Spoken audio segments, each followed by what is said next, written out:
Hello guys, সবাই কেমন আছো? আশা করি সবাই খুব ভালো আছো। চলে এলাম আমাদের নতুন ইউটিউব চ্যানেল সাইশ্রী। এটা এখন ট্রেন্ডিংয়ে চলছে, তাই আমিও বানিয়ে ফেললাম সাইশ্রী পাপার সাথে। পাপার রিয়াকশানটা একবার দেখো, ছিল দেখার মতো। মনে মনে যদিও ইচ্ছে ছিল, তবুও মুখটাকে ভ্যাচকালো যাতে আমি না মারি। আচ্ছা যাই হোক, চলো। আমরা বিকেলবেলা মিলে মা আর মেয়ে কী করবো বুঝতেই পারি না, আর সাইশ্রী বাইরে গেলে হাজার রকম একটা বায়না করে, আর তার সাথে উল্টো পাল্টা খাবার কিনে নিয়ে বাড়িতে চলে আসে।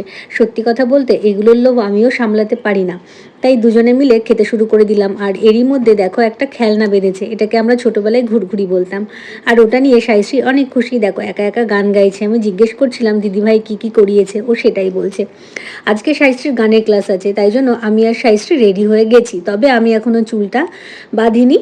আর আমি গরমের মধ্যে চুল ছেড়ে রাখতে একদমই পছন্দ করি না, তাই সাইশ্রী আমার চুল ছাড়া দেখলে খুবই ভালোবাসে, সেটা নিয়ে খেলতেও পছন্দ করে। আজকের ভিডিওটা তোমাদের কেমন লাগলো অবশ্যই কমেন্ট করে জানিও। সবাই ভালো